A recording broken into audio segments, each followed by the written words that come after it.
और अभी 27 में भी उनके लिए कोई वैकेंसी है नहीं समाजवादी पार्टी के लिए। इसलिए जरूरी है कि वो अभी इस तरह की पाठशालाएं वहां पर होती रहें। जब भी कभी नाम समाजवादी पार्टी का आता है तो प्रदेश की 25 करोड़ जनता थर्राने लगती है कि क्या फिर ये सत्ता में आ जाएंगे, घबराने लगती है, डरने लगती है। कोई अगर मुस्लिम धर्मगुरु बैठा है या कोई भी धर्मगुरु बैठा है तो उससे तो बहुत कुछ सीखते हैं लोग। वो कहीं ना कहीं प्रेरणा होता है, उसको लोग सुनने के लिए लोग जाते हैं। और अगर वो इस तरह की बात कर देगा तो ये तो हमारे लिए बड़े शर्म की बात है। मुस्लिम धर्म गुरुओं से भी कहना चाहता हूँ कि आप जिस तरह से जाते हैं डिबेट में, बेहतर होगा कि आप दीन का पाठ मस्जिद में, मदरसों में वहां जाकर अगर आप पढ़ाएं, वहां ज्ञान बांटें तो ज्यादा बेहतर होगा।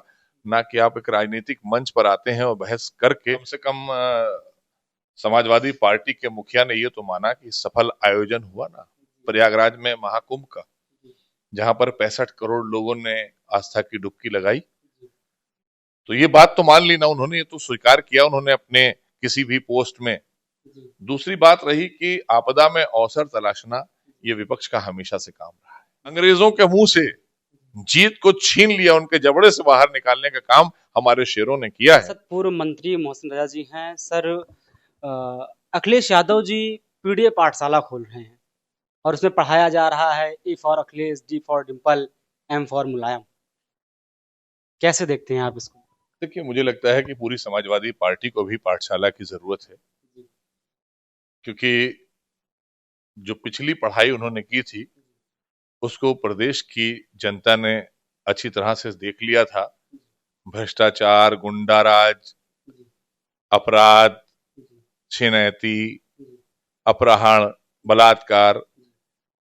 तो मुझे लगता है कि उन्हें पाठशाला की जरूरत है और उस पाठशाला को पिछली देख चुकी है प्रदेश की जनता और उसने पूरी तरीके से उनको नकारा है उत्तर प्रदेश में। और अभी 27 में भी उनके लिए कोई वैकेंसी है नहीं समाजवादी पार्टी के लिए। इसलिए जरूरी है कि वो अभी इस तरह की पाठशालाएं वहां पर होती रहें, ताकि संस्कारी कल्चर को सीखने का काम करे समाजवादी पार्टी का कार्यकर्ता। क्योंकि ये बात श्रद्धेय मुलायम सिंह यादव जी भी कहा करते थे कि अगर संस्कार सीखना है तो भारतीय जनता पार्टी के कार्यकर्ताओं से सीखिए।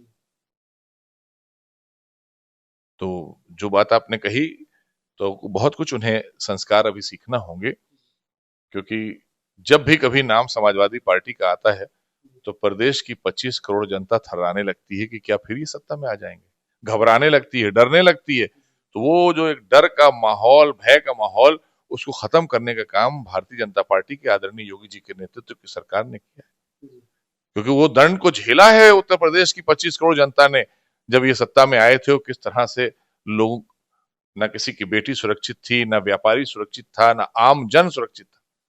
तो इसलिए आज एक अमनो अमान की सरकार है, एक लॉ एंड ऑर्डर की सरकार है और बिना भेदभाव की सरकार है। आज सबके साथ न्याय हो रहा है, सबको इंसाफ मिल रहा है और सभी लोग सुरक्षित महसूस कर रहे हैं उत्तर प्रदेश में। रशीदी जी को आप जानते होंगे, उन्होंने कहा कि डिम्पल जी मस्जिद के अंदर निर्वस्त्र बैठी हुई थी। इसके बाद मामला गंभीर हुआ, चर्चा पर चर्चा हुई, लेकिन अखिलेश जी इस विषय में बोलने से बचते हुए दिखाई पड़े।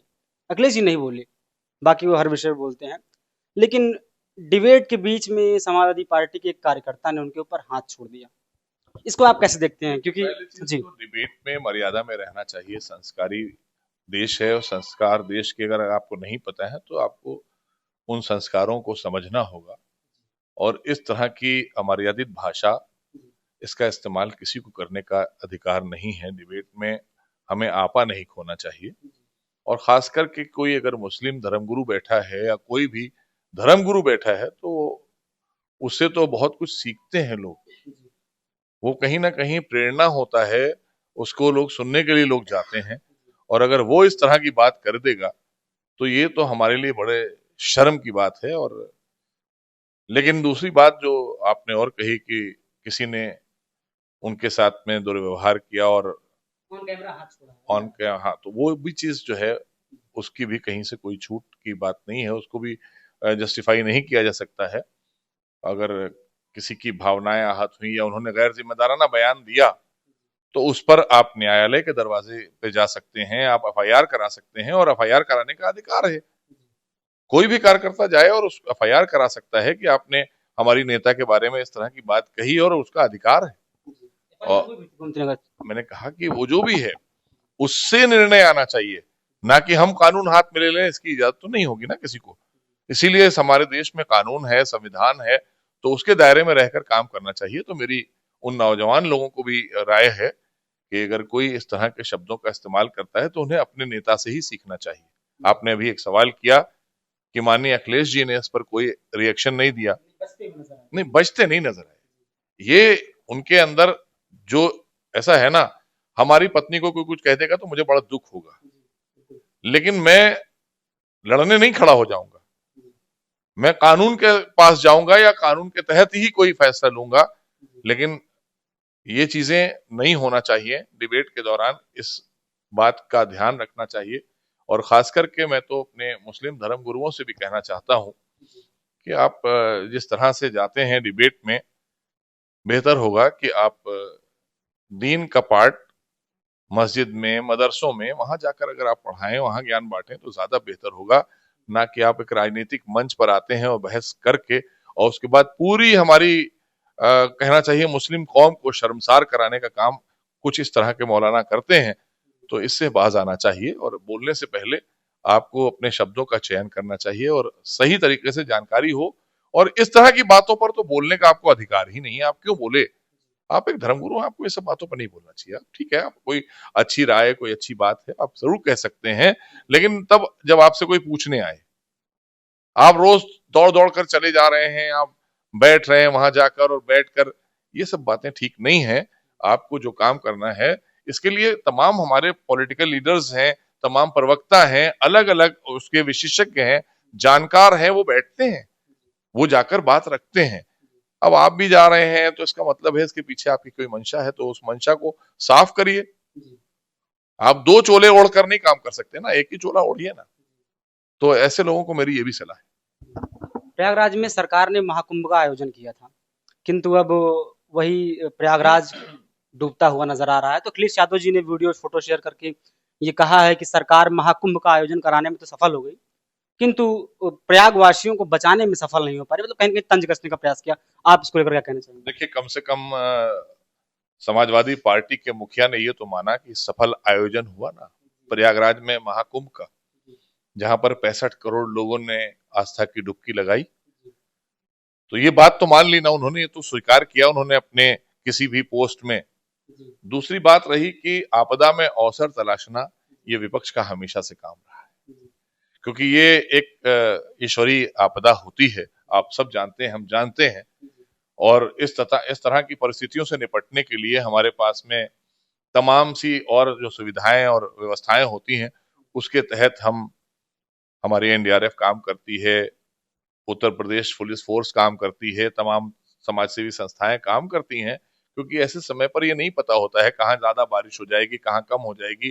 पूरे देश में इस तरह की स्थिति आ जाती है, और उससे लड़ने के लिए हमारे पास में तैयारियां रहती हैं। लेकिन एकदम से अगर बारिश आ जाती है कहीं पर और इस तरह से प्रलय आ जाता है, तो उसमें हमारा घर होगा वो भी बह जाएगा, हम दूसरे को क्या बचा पाएंगे फिर? तो इसलिए हम व्यवस्था और तैयारियां करते हैं, लेकिन जो कहना चाहिए कि ईश्वरीय आपदा होती है, उस पर टिकड़ी मतलब जो टिप्पणी होती है, उससे थोड़ा सा बचना चाहिए।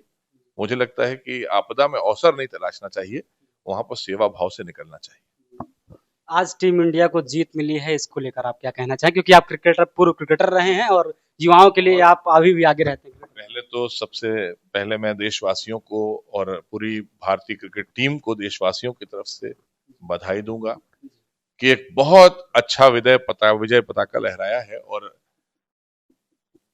कहना चाहिए अंग्रेजों के मुंह से जीत को छीन लिया, उनके जबड़े से बाहर निकालने का काम हमारे शेरों ने किया है। ये अपने आप में बहुत ही कहना चाहिए साहस का काम, जो जिस साहस के लिए भारतीय जाने जाते हैं। तो आज भारतीय क्रिकेट टीम के हमारे योद्धाओं ने भी ये मैदान में करके दिखा दिया कि हम अंतिम समय तक मैदान में हार मानने वाले लोग नहीं हैं, इसीलिए हम जीतते हैं।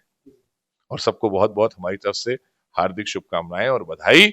और ऐसे ही आगे और भी ये सिलसिला हमारी युवा टीम के साथ, और क्योंकि पूरी टीम युवा है इस वक्त, हमारे कप्तान भी युवा हैं, खिलाड़ी भी युवा हैं और एनर्जी से भरपूर हैं, तो आगे भी ये हमारा सिलसिला जारी रहेगा। अभी और भी जो एशिया कप है या चैंपियंस ट्रॉफी आने जा रही हैं, उसमें भी हमारी टीम इसी तरह से अपना पताका लहराती रहेगी।